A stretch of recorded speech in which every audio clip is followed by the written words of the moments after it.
Modernism, folks. Just wanted to do a quick check-in, give you a heads up on the week coming. Before we talk about the week coming, I actually want to remind you that while the weekly reading assignments are formative and the due dates, the deadlines are only suggestions, only about half of you in both blocks 1 and 2 did the reading assignment number 2.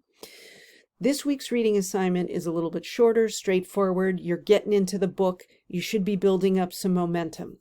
Plus, you have the added bonus of what is probably the longest sentence I've ever read in a book in this week's reading assignment.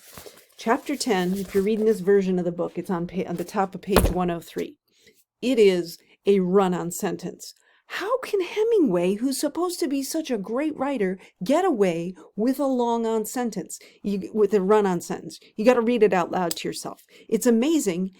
I want you to read it out loud to yourself, because when you read it out loud, you're like, wow, you start to realize that Hemingway has an ear as he's got his voice, like you can hear his voice when you read some of his stuff out loud. And that sentence is like, wow, it's lousy. If I read it in a student paper, I'd say, I put a big RO in the margins, and I'd say, run on, clean this up. But Hemingway, he can get away with it. I'm not totally convinced it works, but it's pretty cool. Couple other things about this week.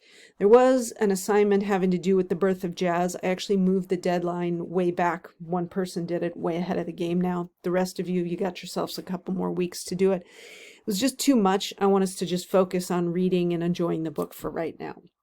If you're taking the AP Langer Lit written test in, that is happening this Thursday. Right now, I only have 4 of you signed up, and I know a couple others of you were thinking about it.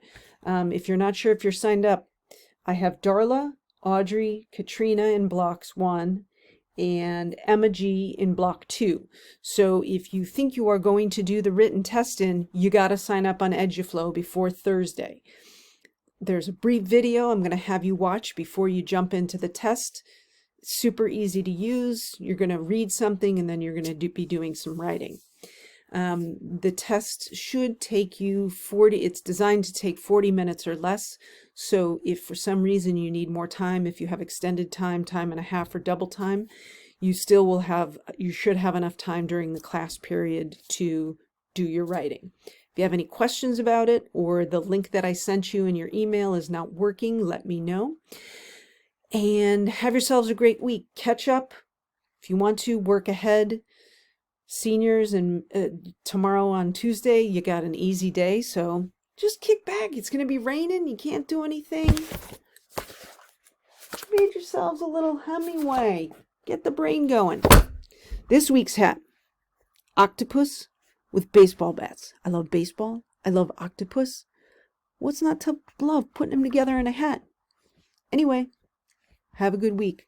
Take care, peeps.